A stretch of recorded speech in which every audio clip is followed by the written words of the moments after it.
I can't hear the music, so I might be speaking at the wrong time. Welcome, everyone, to this session of Vanilla Street Epistemology. Today, my guest is Brent. Brent, tell us some things about yourself. Hello.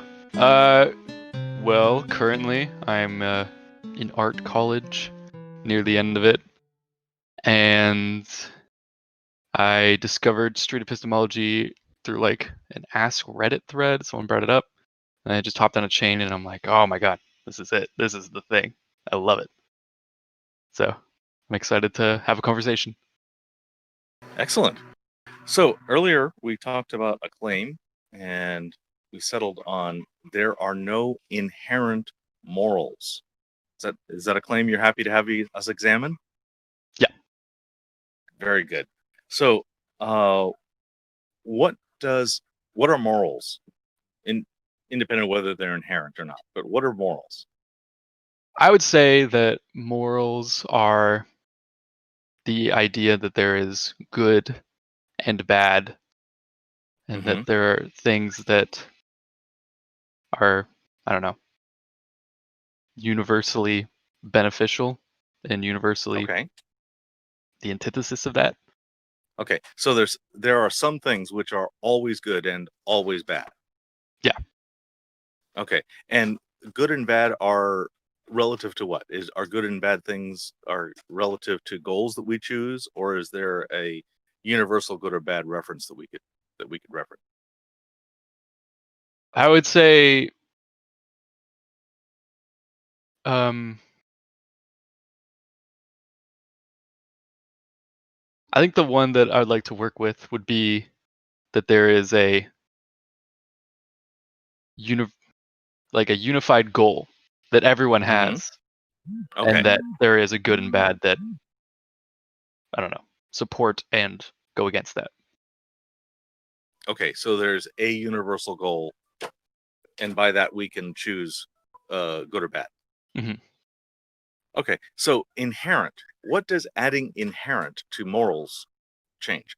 What does inherent mean in this case?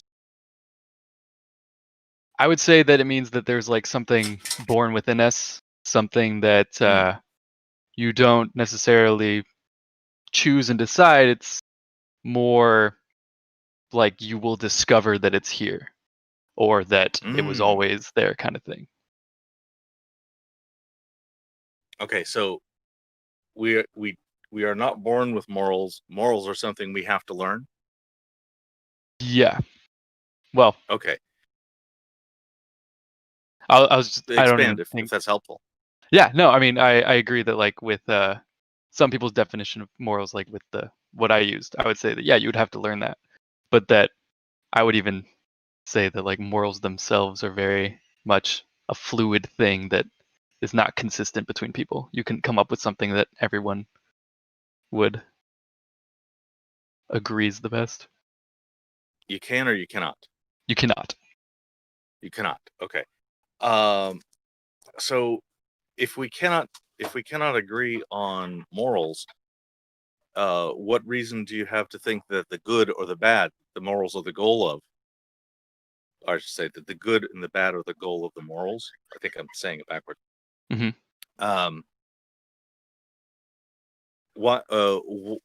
If we can't agree on morals, why do we think we know what is good or bad? Right. Yeah. I don't think there is good and bad. Oh, okay.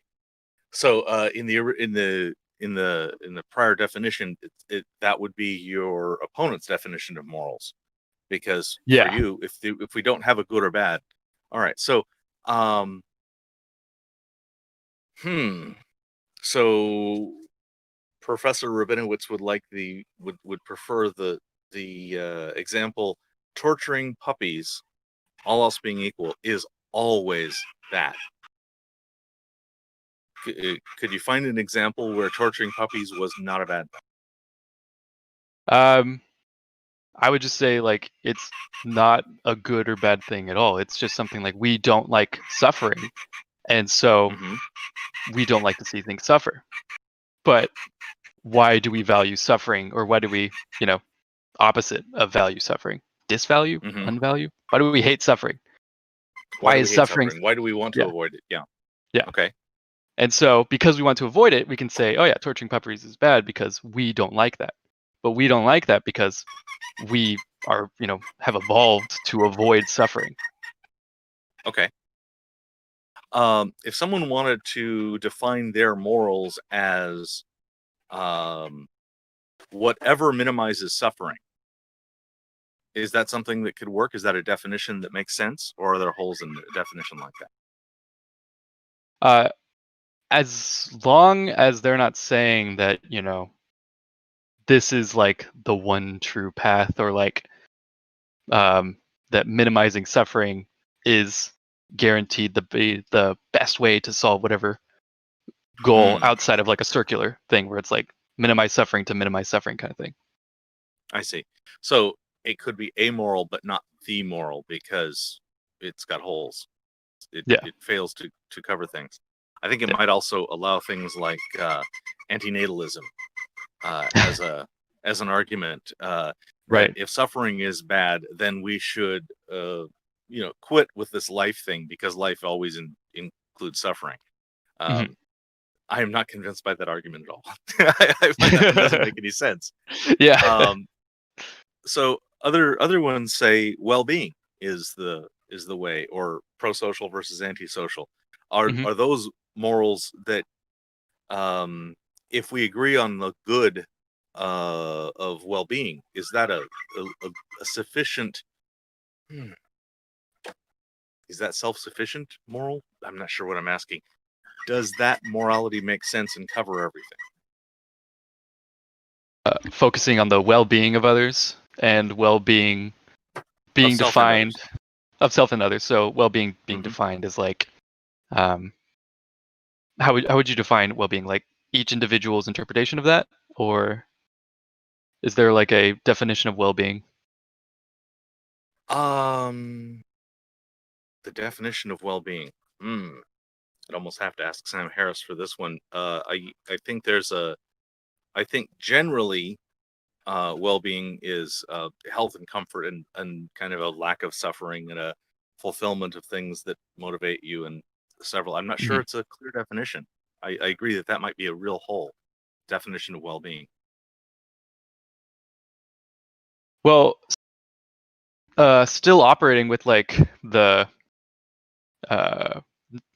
limiting suffering and comfort and safety, and like I don't know, maybe like Maslow's hierarchy of needs, like fulfilling all of that would be well-being. Okay. Maybe we could use Okay. that. Sure.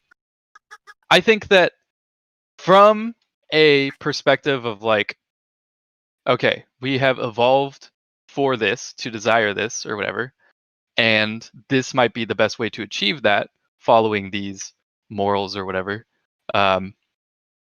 That would be something I could see that could be consistent among people, but even valuing that in the first place would be taking a step beyond something that's, permanent, or not permanent, but permeates everything, that's like universal. Okay. So that makes it a bit not objective because we're choosing what the good means. Right. Yeah. Yeah. Okay. No problem. So how sure are you that your view on this morals not being possible to be objective, how certain are you on that? Maybe on a scale of 100. Okay. 100 being it's impossible to prove me wrong, and then 0 being I believe it, but I have nothing to support it. The full moral anti-realist position versus the full moral realist position, for those of you following along with your philosophy bingo cards. I would say it's probably like a 95%. Okay. 95. Poof. There. Thing on the screen. So very well. So is this something that you determined on your own? Is this a conclusion you came to on your own? Did you have external sources? Were there other people that thought so that compelled you to this idea? I can't associate one specific thing, but obviously everything we do and experience is just taking things we've seen and reapplying them. I don't think you can Okay. invent anything from nothing. But I guess, I think even like epistemology has been a part of it.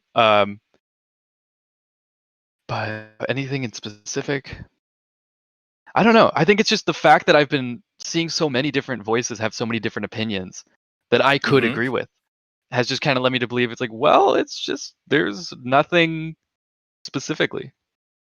Okay. So do you have a notion of who's probably the best communicator that holds your position? Do you have any one person who has said this really well that I might know of? No, I don't think so. I think that I just kind of remembered where I really kind of came to it was that Mm-hmm. there was a point in my life where I was like, I want to have the moral perspective that lasts through time. I don't want to be Okay. like one of the Nazis, one of the You don't want to go slaveholders. I ting don't ting know. ting ting. Okay. You want to be on the Yeah, correct side of history, the longest, yeah, I the want to be long on the view. right side of history. Mm-hmm. And so just kind of drilling into that over and over and over and over and over. Like constantly like re-questioning things and like being like, okay, well, a lot of what they do is that like they have these ideas that are moral to them. They Mm-hmm. believe that racism is moral or something, and then because they have that, I don't know what to call it, like belief that they don't challenge it. And so it's like to me, it's like, okay, well, I have to challenge everything I think. I have to logically break it down to its essence to find out why we have this and if Mm-hmm. that's a rational moral thing. And then as I kept doing that, I kept losing what was moral. And then every time I'm like, okay, Mm. I would get to the point where I'd be like, okay, so just to avoid suffering. I'm like, well, why avoid suffering? Mm-hmm. Because like, oh, that seems like a natural thing to be like, duh, avoid suffering. But I want it to be like, what if suffering is good, right? Not that I think it is. Oh, Okay. I just remembered. I forget who it was. It might have been, I forget how to pronounce his name, Nietzsche, that says Nietzsche, like Friedrich Nietzsche. yeah, where he was like we have to be able to play with bad thoughts. I think he said that. Someone might have said that. That was the thing Mm-hmm. that kind of like is what I've operated on, is that we have to engage with bad ideas or morally wrong ideas or evil or Okay. the void, and Okay. engaging with those things and seeing if they're true kind of helps bolster our truth and not make us afraid Mm. of challenge. But as I kept doing it, I kept Okay. being like, well, what is anything? Right. Right. Yeah. Right. There was a question that came up, and I think we answered it. What do you mean by inherent moral, by the way? I just want to confirm with you that you Mhm. mean objective moral, independent of anybody's opinion. That what I Yes. hear you is that your position is that all moral goods or bads that are chosen are themselves subjective, and therefore morality is subjective. Yeah. Yes. Okay. Good. Yeah. That's a way better way of saying it. Morality is subjective, if I can even say Okay. it. Okay. Very good. So do you have an example of someone who disagrees with you, who's a good speaker of this, a compelling speaker that would argue toward objective morality? um, argue toward objective reality. Mm-hmm.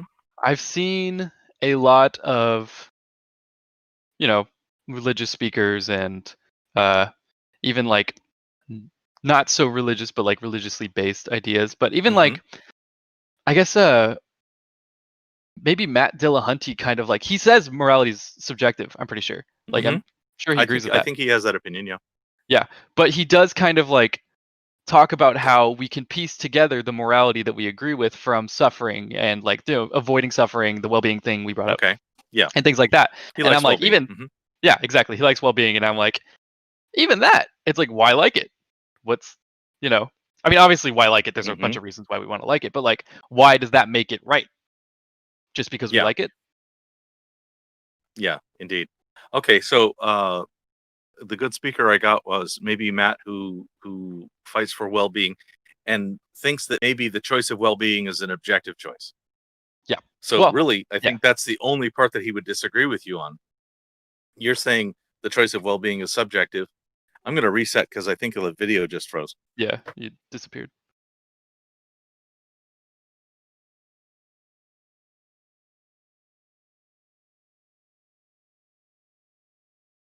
Shit. Okay, I hope that's better. Yeah, Uh, you're back. okay, very good. So thank you, Matt, on the side for objective morals.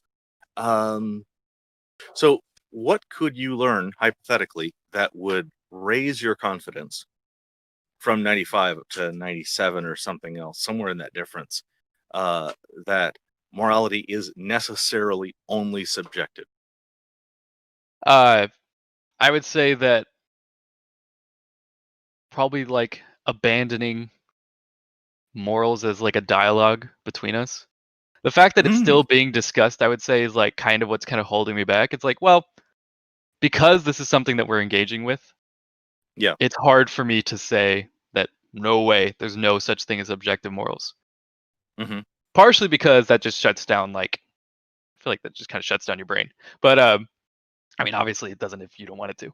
Uh Okay. but also just because like I've almost am like operating on that previous thing I said where it's like I could be wrong again. Like what if I'm thinking Hmm. the wrong thing? And so if everyone was on board with it, then it would raise me a little bit, but I would still want to have like that 1 or 2% that's like I could be wrong. Let me go over this again sometime. But Okay. So just you it never want to yeah. become certain about a thing like this because you can't really prove it one way or the other, is what I'm hearing. Yeah. Yeah. Okay. Does the number of people that agree with you matter in the question? I don't know who agrees with me. So I would say no. Oh, interesting. Okay. Uh, so let me ask the hypothetical in the other direction. What could move you from 95, say, down below 90, Hmm. thinking that Um enhancing the chance that there might be some objective morality? Outside of some sort of supernatural thing, I would say that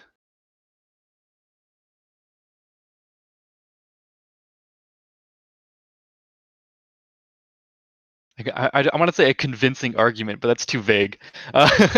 Um, Something that kind of like I guess maybe like finding a some sort of objective goal and then Hmm. finding things that like logically need to be a part of it to reach that objective goal. Hmm. That would be something um something more reasonable because I want to come up with something that's like, more tangible, more, you know. Okay. But I guess that's just all I can think of for now. That's okay. We can come back to that if you think of something that comes to mind. Okay. If humanity made a poll about morality, what do you expect the results might be? I expect the results. So if they're making a poll about like what is moral or if morality is objective or subjective, I would say that currently I would expect everyone to say it's objective and what they would say morality would entail would be that the good things are kind of like yeah, the no suffering, well-being kind of Hmm. thing. Okay. Would you find a distinct split between theists and atheists? I think you'd find some like little tales, but I think the overall concrete meat of it would be sprouting from the no suffering well-being. Okay. What do you think the purpose of morals are, and are morals limited to Homo sapiens? I would say yes, morals are limited to Homo sapiens. Well, Okay. Homo sapiens, but like intelligent life, self-reflective kind Okay. of thing. But the purpose of morals, I would say, I think that it's like if you have a company where everyone is working on random tasks, disorganized, and like sabotaging each other, you're not going to get much done. But if you have a Hmm. group that's functioning in a group and outcasts those that don't help support their progress, then Mm. inevitably those ones are going to succeed. And so the purpose of morals have kind of like naturally selected themselves socially. Okay. Because they're evolutionarily stable strategies, we've adopted them almost just by discovering them and being forced into using them. I mean, Mhm. forced in the sense. I'm not sure forced is a good word, so let me not use that word, but there's a different verb in there somewhere. If the results were significantly high toward certain morals, this is in the polling question. I think a follow up. Mhm. Uh, would that affect your view if for example, in the polling, 99% of everybody checked the box that torturing puppies is always immoral? would that affect my view of everyone always like, fraction of a percent disagreed?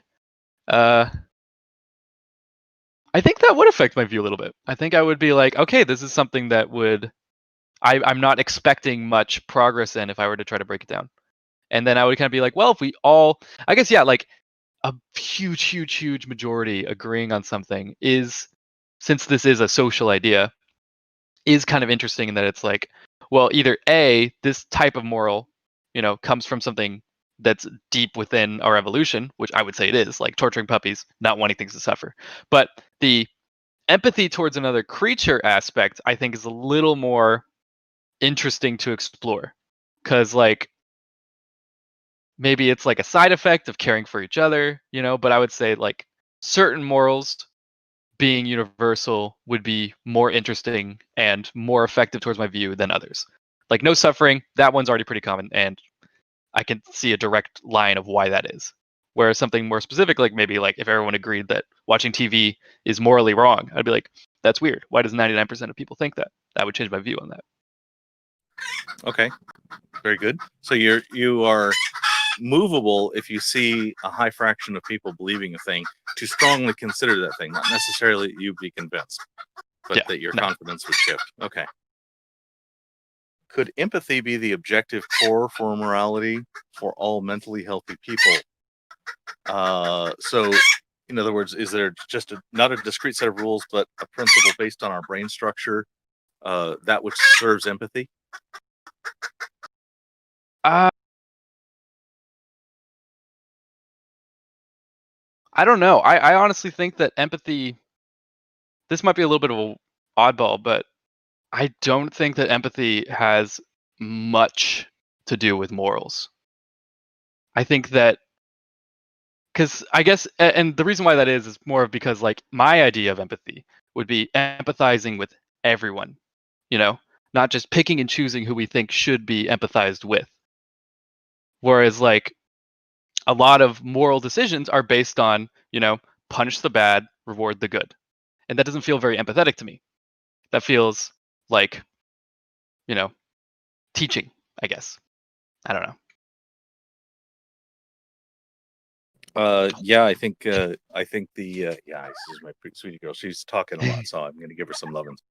Uh, uh, it seems like in the case of like crime and punishment or teaching or second order zealotry, where we expend effort to try to control people to control other people, things like that, that Mhm. the one we're being empathetic toward is the general whole, the overall good.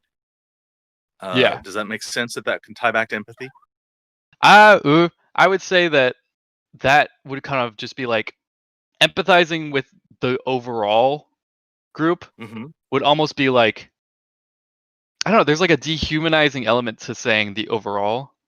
Mm-hmm. Not necessarily, but I would say that there is a little bit because like you can kind of associate that more with a goal. And goals Mm-hmm. aren't necessarily people, but if it works towards the goal and the goal has some empathetic level to it, I would say it's almost like it's being diluted slowly to get to that moral. So like we have the empathy towards an individual, and then it kind of gets Yes. diluted towards being a mass empathy where some people have to get hurt for it. And then it gets diluted again where it's towards a goal where everyone can get better and better, you know, which is Okay. still associated with the empathy, but it's more, I don't know. That seems like, I guess you could say it's a core, but I'd say it's more like a tangent. Not tangent, Yes, indeed. a route, a separate route. So I'd like to open it up to the room if anybody else has questions to add. Most of these questions, the last 5 or 10, have been things people are typing in. Can you see the live show text? Can you Me? see that, Yeah, Brent? I've been Yeah. reading it. Yep. Okay, good. Okay, good. So let's see.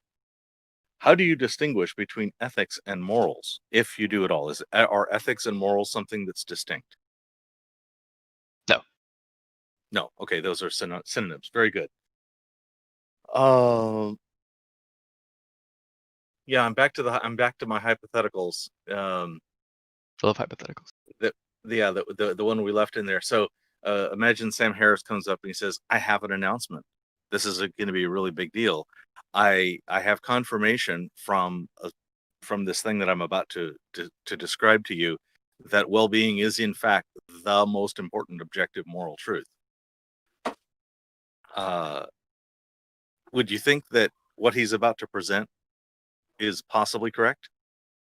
What would it take? What kind of thing would he present that would have you not dismiss? Or what sort of thing could he present that would absolutely have you dismiss, just right on its face? Looking for strong examples either direction. So in favor of it, I would say if like a computer simulation, right? If you were to like restate the universe, that would be really cool to see how that happens, and maybe something in there where it's like, look, every single time this exact moral comes out this exact same way and the exact same, you'll see different elements, but every time there's intelligent life, boom, the exact, right? There's something beyond our simulation that is leading to that. Because I always think that something comes from something. Okay, that's a really good hypothetical. So if we have simulations that are and they consistently end up making a correlation, a strong choice between intelligence, and when it's successful, its morality is well-being based. Well, and defining success as like, I wouldn't even put the word success in there, because success I think is like, subjective, but I would say like if they just always go the same direction. Like even if they do or die, they always go the same direction, that correlation would definitely destroy my meter. Okay. All right. That would shift you a lot. That's good. Hypothetically, I think this is a follow-up on the empathy question. Could empathy be an indication of a common moral existing among humanity? No. I would I'm trying to have strong yes or no responses. That's fine. And the reason why I think that that's not an indication of a common moral existing among humanity is that because like I was saying before, is that I'm saying a moral beyond what we've evolved to like. And so this common moral of empathy might have come from something along like our evolutionary chain, and that might be why we share it. But that does not make it inherently something good or bad. It just makes it something that leads to more propagation of the cycle of life. Okay. I've heard an alternative objective morality from a friend of mine, Tom Jump. Are you familiar with Tom Jump? No. No. Okay. He's got a YouTube channel. And he argues not SE. He doesn't do SE. He likes SE, but he doesn't do it. He's a debate guy. And he debates from the position that objective morality is about imposition of will. That if a creator God could create the best possible world, that world would be like being in a video game in God mode, where somebody could throw a rock at your face, and unless you willed it to affect you, it would just fly right through. It wouldn't matter. You have God mode powers, and nothing could interfere with your will. A rock couldn't fall down a mountain and crush you unless you specifically had that intention. And so in this perfect world, everybody gets their own universe. Everybody can share universes and agree to other people's sandbox or games or however they want to do it. But there's no involuntary imposition of will. And he thinks that's the best of all possible worlds. What do you think of that objective morality? That's the best possible. So we're able to interact with each other in a virtual world, or like we change our universe to be this. I guess it really doesn't matter either way, or it doesn't matter. How would this world exist? Like in the hypothetical? He uses that hypothetical as an argument against like presuppositional apologetics, or people who are asserting a theistic creation God. And he says, but my imagined best possible world is clearly better than the one that exists. Therefore, God cannot be both, say, omnipowerful and omnibenevolent simultaneously, or God would have created this best possible world. Okay, I get that. Yeah. So I think, sorry about the hammering. I think that, yeah, like based off of, us, I think the crux of it, because it's like, this is kind of once again tying into the suffering, well-being, why does it matter? And it's like, yeah, I think that makes sense with the suffering well-being. Like if that was the way the world existed, how we've evolved, that seems like something we would want to achieve, But I think just the kind of main thing is like, why is suffering and well-being good? Why do we like that? I think that would be kind of the main thing to. Maybe that's like where the crack in my armor They would seem be. to correlate to survival. Yeah, exactly. Why is survival good? So is survival the best morality? Right. Yeah. Is it okay? Is it better for me to survive than not? I think so. Is it better for me to act toward your survival or not? You think I should act toward your survival. So Mhm. far we're unanimous. Okay. Yeah. And if we extend that enough, all I need to do is mix in a little Immanuel Kant and say I should universalize any strategies that I have. I should want simultaneously to be universal, or else the strategy is unstable. So stable strategies I come love from that. universalizable strategies toward there. Yeah. Anyway, that's where I get. I don't know. So yeah, thank you very much for this. Does anybody else? If anybody else would like to ask the questions, feel free to pop up and ask for an unmute. Okay, Frederick brings a strong one. If morals don't exist, would you say vandalizing a cemetery is a neutral act? If morals don't exist, everything is a neutral act. Okay, so is vandalizing a cemetery just fine? Yeah. Well, I mean, Okay. just fine. Like it just like the same as like torturing a puppy, right? We only Right. have our own things that we're bringing to the table that make those things good and bad. And obviously, you can Okay. make up some culture where torturing puppies is great because it appeases the gods or whatever. You know, as we get more rational, that kind of stuff fades away. But Uh-huh. we could absolutely Okay. believe that, no question. Good. Near, are you able to unmute? Yeah. There you go. Hey, Brent. I had a Hello. question. I think you probably answered this, but I missed it. But how do you define morality? Even though we did go over that, that's still a really hard question. How I think we've been defining it within this discussion has been like the inherent morality we're specifically talking about is something beyond our material evolution that leads us to the same direction and goals, and something that helps propagate that would be moral. Something beyond our material evolution that helps propagate us towards the same goals, you said? Yeah, does that make sense? Almost. So like, do you but that's what you don't believe exists, right? Yeah, I don't think that I don't see evidence that supports that idea. But you believe in like a subjective morality, maybe? Yeah, I think that we could subjectively come up with morals. I think by seeing morals, that is confirmed. The concept of morals existing confirms that subjective morals exist. Whether or not they can be agreed upon is something else. The definition that you came up with is something you don't agree with. I'm asking more like the kind of morals, be they subjective or not, like that you believe in. How would you define those? The ones I believe in, how do I define them? Yeah.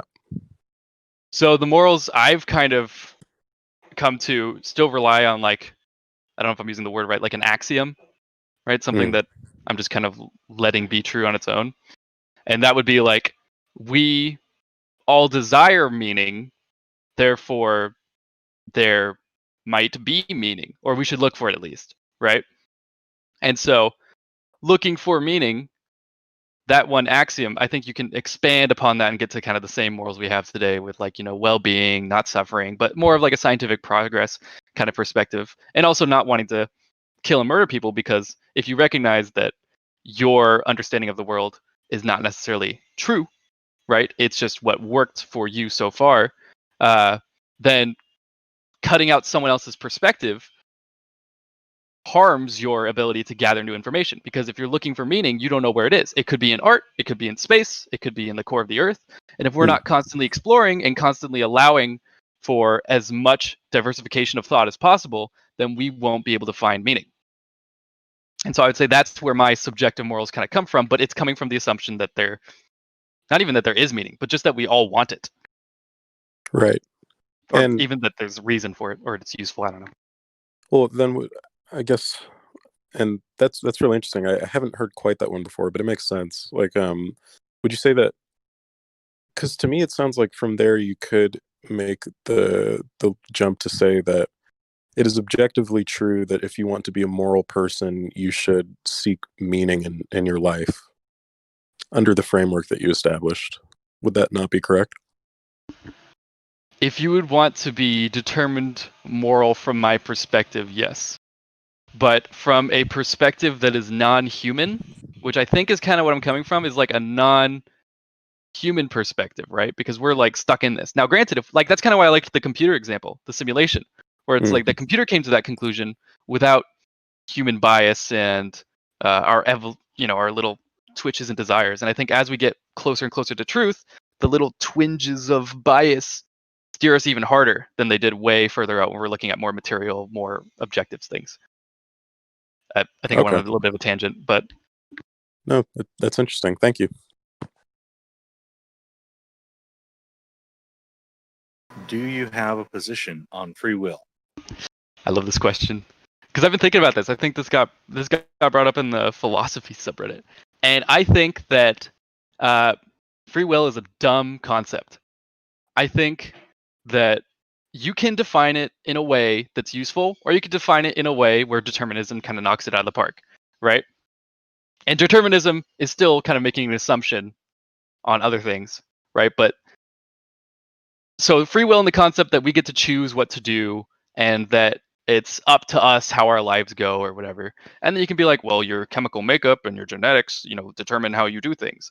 And it's like, okay, well, that definition of free will, sure, you could debate that all day. That's not useful.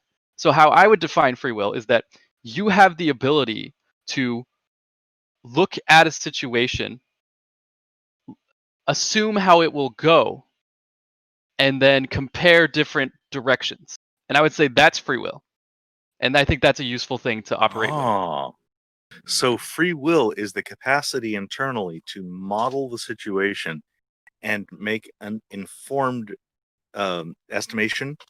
I don't want to say guess. I want to say it stronger than that. You can say guess. About the results of your actions, and therefore then take informed choices that take those results into account. I like that. So this was leading to the question, do you think your position on free will has an influence on your position about morality? They come from the same source of the meaning axiom. Okay. Which is like, logically determining. I'm using the word logically, but I don't know how relevant that is. But coming from the meaning thing, using reason, you determine. Using reason, as far as you can tell. Mm-hmm. Getting to like the morals and things, and being able to think about things and consider other perspectives. That is the most useful thing to me. And so looking at free will and its definition of like, do we make choices, but determinism, like that's not useful. That's not a useful conversation. That's semantics, And so looking at the meaning thing and how we need to be able to consider things, I think that is the core tenet, which I call it free will, right? Because I think that's useful. And so, I think free will has a strong influence on my position about what's moral. Okay. Good to understand. I'm hearing clearly that there's an axiom there that because the better thing could be discovered, we should allow the maximum opportunity to discover the better thing. Yeah, and that would be my. And that's axiom. A lot of the why. Okay. Yeah. Okay. You said that morality is what goes beyond evolution and makes us pursue the same goals. Is there any mental thing that goes beyond evolution? Any mental thing? Do you mean anything that we can mentally grasp, or do you mean something that we've evolved to? Because like if I'm gonna guess about what mental thing meant in this case to say something like language is a mental construct, math and logic are mental constructs. They're created. Tom Jump would say they are imaginary as opposed to objectively real, that kind of thing. Math is imaginary, that kind of thing. So maybe that's what mental thing means in this case. Well, I guess that if mental thing is being defined as something of the human mind, then how can you not associate evolution? Unless this mind is separate from how we've evolved, then no, I would say there's no mental thing that goes beyond where the mind has come from. Okay, very good. Are there any further questions from the audience? And would anybody like to be unmuted so you could ask your own question?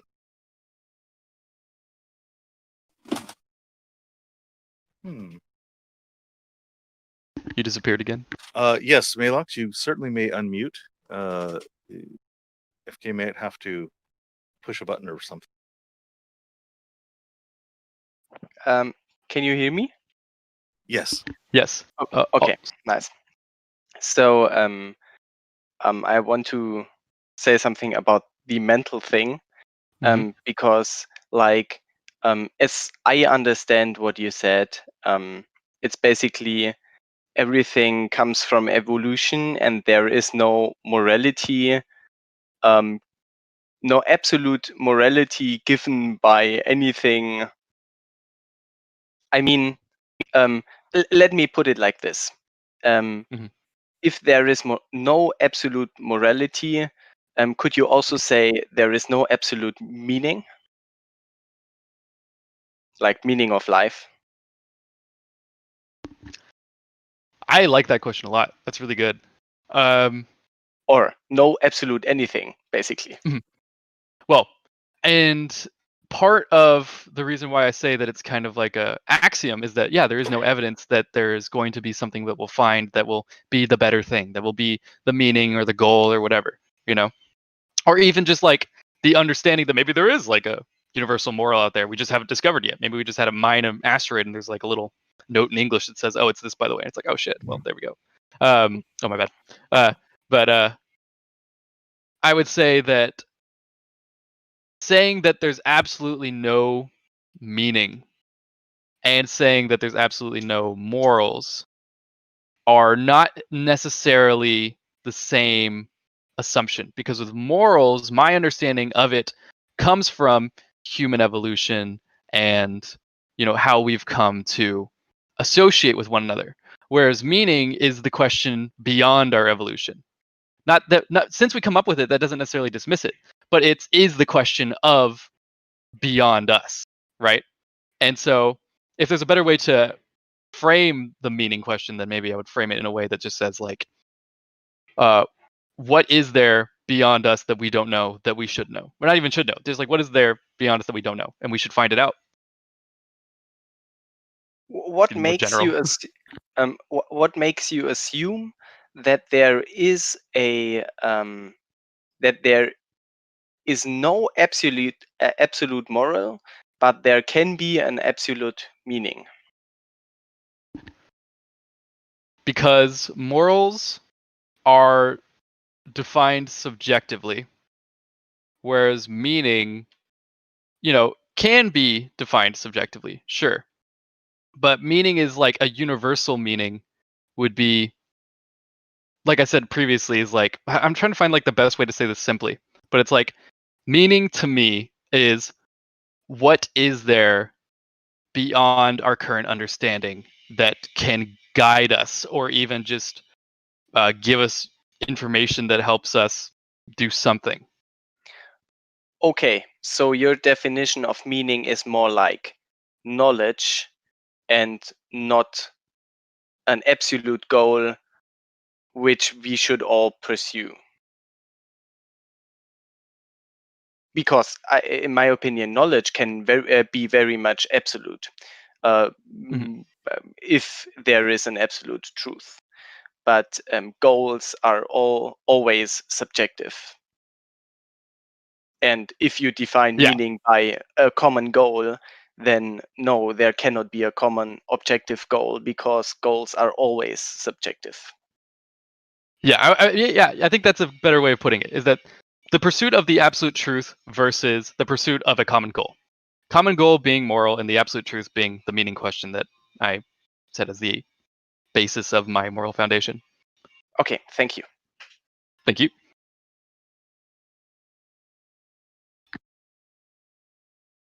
Hypothetically, could morals be a result of evolution? I think you're already saying that yes, they almost certainly are. For example, could some 99%. animals have zero morality or empathy? Do Or morals empathy. apply to other than humans? I don't think morals. I think morals apply to humans and animals as they see fit. I mean, how often have you seen like someone try to save a rabbit from a snake or something like that? You know, like Mhm. we made a moral decision with the animals. We made it that's morally wrong for that snake to eat that rabbit. You know, so I think we I see. apply Yeah. morals to whatever we want. And so Sure, we do. empathy is just as applied to animals that aren't us as they are to us because it's just something we apply to things and they come from a direct result of evolution. Okay, very good. Let's see. Andres, did you have a question? Nope. Okay.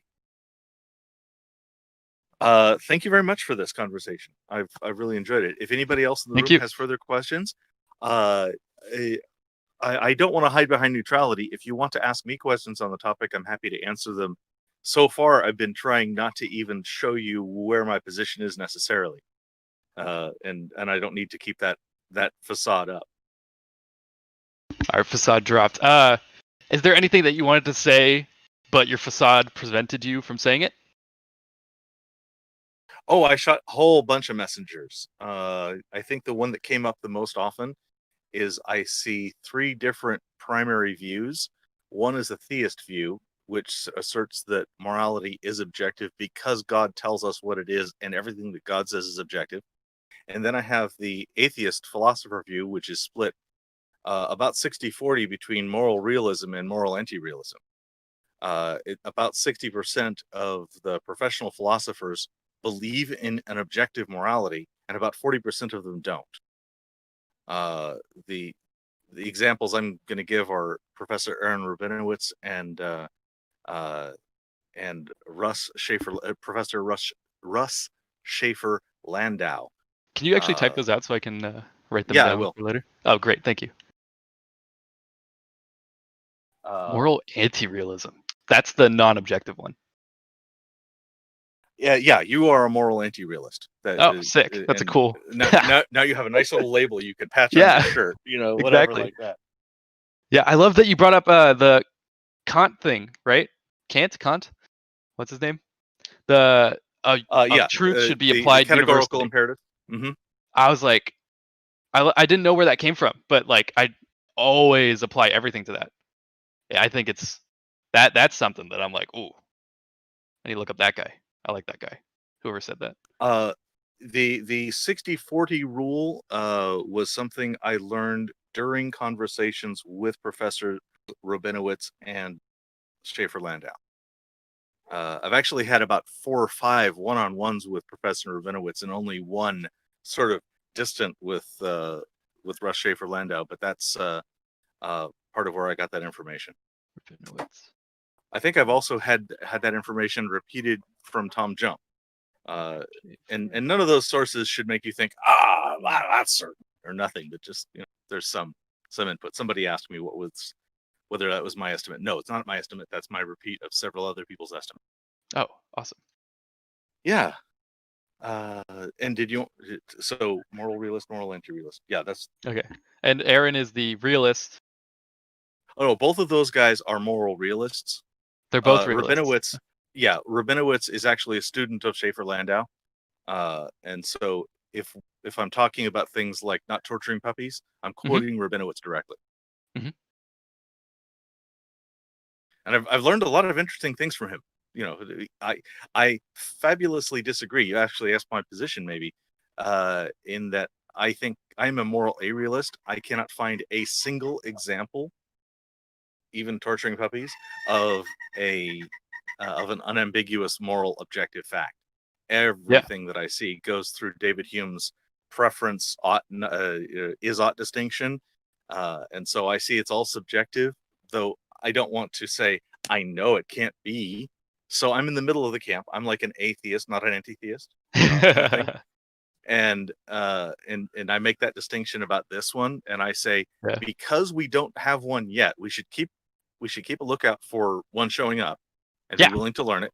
And until then, we should look for the best ones that are subjective and focus on them. Yes. That's my position. Well, that best I agree with your position, except I would change the second thing to that help best us accomplish the first goal. The morals that best help us accomplish that. Okay. We have not unmuted the whole room yet. All right, let's unmute and let anybody who wishes just jump on in a dog pile on it before we close out the show. Everybody should be unmuted unless we make a boo-boo. Hello, Brent. One question I have, just for my curiosity, would you say morals are useful, useless? How do you view the use of morals? I think they're used all the time, therefore they have use. If they didn't have any use, then they wouldn't be used. But I guess maybe what you're trying to say is like, can we use them to the subjective benefit that we want? And more precisely is do you see are they meaningful to you, even if they don't exist, even if there is no morals? Are they meaningful? Is it a meaningful system to you? No, I don't know. I don't like to view things as good and bad, because I think that good and bad is like so closely associated with that, like, I don't know, ancient religious thinking, and it makes people think that they're bad. It's like you'll see people that will engage with their culture and then they'll be rejected in some cases, and then they'll look at that rejection and they'll be like, this must be because I'm bad. What am I doing bad? And they'll be like, bad is my identity. And I don't like that. I don't like people identifying. Identity is just a social tool, and I don't think people recognize that. People think that like, oh, identity is like who I am. It's like, no, this is who you are in relation to other people. This is what you define other people as, and this is how you categorize yourself with them. And so when we start looking at good and bad, they start categorizing themselves with good and bad. And it's like, well, now all your actions have a tinge of good because you're good, or all your actions have a tinge of bad because you're bad. You're selfish because you're bad. You're selfish because you're good. I don't like it. I don't like that. Yeah, I agree with that. It's a silly black and white option with no nuance between them, and it's just an identity label. So, but I was asking, hypothetically, could morals be a result of evolution? Because I found a study where there is some animal that have zero moral system, like it's testable. Like for worms? example, yes, for example, worms. They have no. They can understand what the other worms are feeling. And that's not the case with humanity, for example, or other animals even. Like ants. And that's why I asked the question: could moral be a result of evolution? So I thought it was interesting. I think that's actually some good support for moral coming from evolution, in that there's some things along the evolutionary chain that don't have any reasonable moral distinction that we can find, and that we grow to see more and more as, there are different paths. So it's interesting. Obviously not. I was going to say more evolved, but I know that's the no-no. So you can't say more evolved. We are just as evolved as the worm. Okay, thank you. Thank you. Indeed. So, anybody else?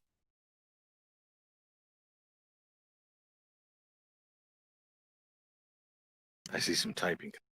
Ooh. Oh, I haven't checked the chat at all. Hope about now. How about now? Hi. Yes, Sacrifusion. Sure, go ahead. Sorry, can you hear me? Malix, Yes. go ahead. Yes, we hear you, Okay. Malix. I've got a question for you, Dali.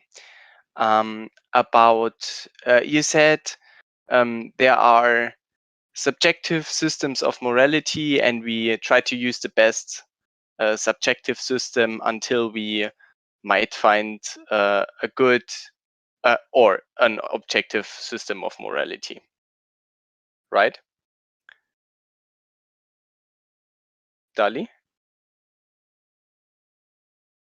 I'm sorry, you asking me? Yeah, sorry. I'll repeat my question. Yes, thank you. I was typing a question. Yeah, no problem. Mhm, go ahead.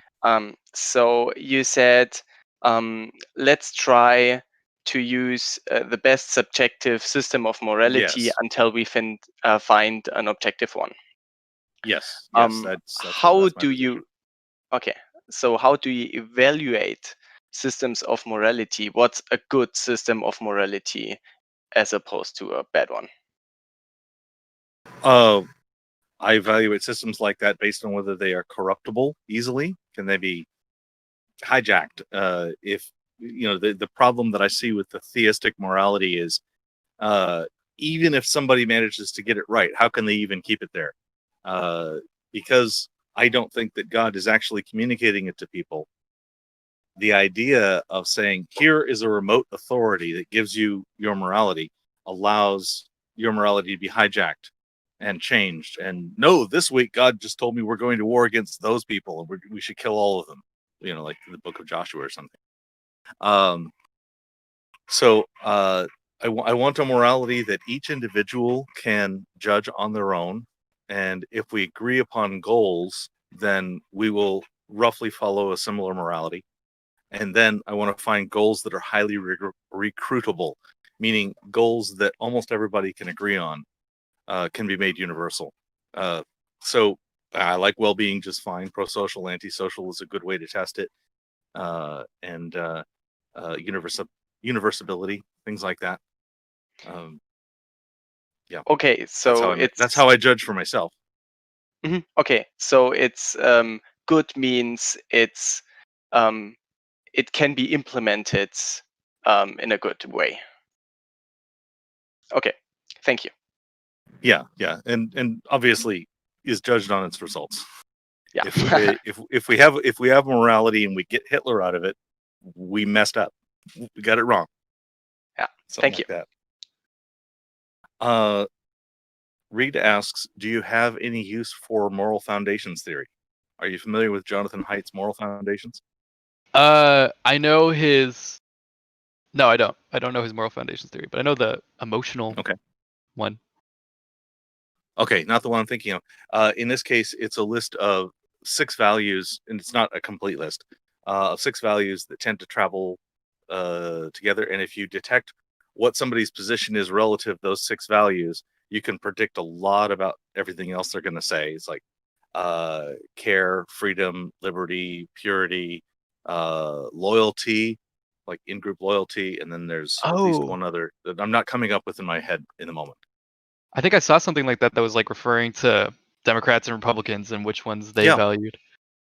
Yeah, with a very few questions, if you can nail down where they are, you can usually predict whether they're on the left or the right of a political spectrum, or where what they're going to do otherwise.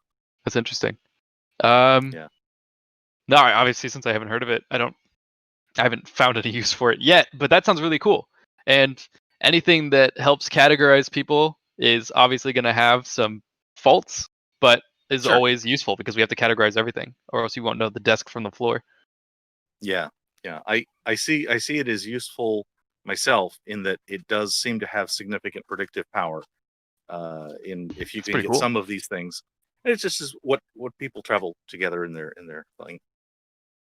Go ahead. I'm curious about one thing. Sorry, if I can interrupt. Yes, of course. Yeah. So I'm wondering if morals weren't a way to label people as good or bad. If that wasn't the case, would you be more prone to consider moral as something useful or viable? So if we didn't use morals in a identity way, but as a action descriptive way, then yeah, I prefer that, where we say that this, action tends to lead to this outcome, and this outcome tends to lead to this outcome, and we don't want that outcome because of so on and so forth. Yeah, Hmm. no, I like it when we just purely look at actions and thoughts and not the individual making those things or saying those things. Okay. Thank you. Thank you. Yes. So Reed just put up the 6. It was care, harm, fairness, cheating, loyalty versus betrayal, authority versus subversion, sanctity versus degradation, and liberty versus oppression. I would say that I value those in balance with others. I would not value a society that had a distinct level of each of those ones all the same. I think that you need to have people that, care harm Mm-hmm. and people that liberty oppression. Like, you don't want just pure care and pure liberty, which sounds, I'm Right. sure a lot of people think that kind of sounds crazy, but, a lot of the time you'll see that, like, obviously, like, care and harm are so, like, good, bad, Mhm. like, who's going to be on pro harm team? But you'll see Mhm. some people see something as harm, some people see things as care or whatever. Mhm. And you need to have conflict and bouncing off each other. You need to have something to be free from to be free. Because if you don't, Mhm. then it's like, well, then something starts to manifest because you're never having the resistance, and then you get it rolls out of sync. I tend to see if you don't have something to push against. Like, all of my best thoughts, I think, are the ones where I've had to argue for them a lot, and a lot of people challenge them. My worst ones are probably the ones where everyone agrees. That would make your thoughts the worst, or Yeah. Uh? Well, so I would not literally the worst. Like, they might, okay. like math, right? But I would say they're Okay. they're the ones I haven't thought the most about. Where everyone's just teaching Okay. me math. It's like, okay, I'm not really trying to fight math. Maybe I should, though. That'd be fun. I do terrible. I don't know what to do. Good luck. Yeah, Oh, what? Terrible idea. Yeah, the mathematicians do that all the time. Yeah, they do it. Yeah, I'll trust them. That'll be something where I'm just gonna put pure belief in the mathematicians. I believe in math. Okay. So is there anything else that you'd like to tell my audience before we go? About you, ways that we can get a About hold of me? you? Do you have something that we Get a want to hold of know me? about you? I don't don't know. do anything. I don't know. You don't do anything. You were well, I talking mean, about no, I doing thought, art, so I like, thought maybe. yeah, no. I'm doing art, but it's not good yet, so I'll come back later. Okay. But I mean, if there's an artist that I do like, I love the Minute Hour. That's my favorite artist right now. The Minute So, Hour. I don't know if Okay. you guys are interested. That's definitely subversion art, where it's very like, morally ambiguous kind of style. Not like morally ambiguous, just like very provocative but fun. Okay. Is this a podcast, a YouTube? It's a band? YouTube What is channel the Minute Hour? where it's a guy that does like 3-minute, 2-minute little monologues, or maybe he'll be playing multiple characters, and it's like some people will animate over it, and it's really funny all the time. Okay. I will check that out. Yes, juggling lessons. Please invite people to our Discord server to hang out with cool people like Brett. Yes, I will. If you're looking this on YouTube and you're not here in the room with us, you're totally welcome to come to our Discord server. Link will be in the doobly-doo, and join with us and have these kind of fun, interesting, and hopefully very friendly conversations. Okay. Yes. Thank you. Thank you for the live. Thank you. Thank you. I had so much fun. Yes, indeed. Thank you. Thank you very much. So here are 5 of my favorite street epistemology related YouTube channels. I have a much longer list of promoted channels if you could go to my YouTube page. If you are very interested in this method of street epistemology, my favorite place where this information is collected is streetepistemology.com, provided by Street Epistemology International. And I should note that, full disclosure, they actually help support this show a bit. They bought this microphone that's sitting in front of me, and they even are paying for some of the data use that makes this show possible. So thank you very much for them. Thank you for joining us for this session of Vanilla Street Epistemology with Brett. If you would like to be a guest on my show on any of the topics relative to SE, I only ask that you be polite, be articulate, show your face, and stay on topic on anything that's relating to SE, and I'll find one of the categories that I have to fit you in. In that case, I look forward to hearing from you. Thank you.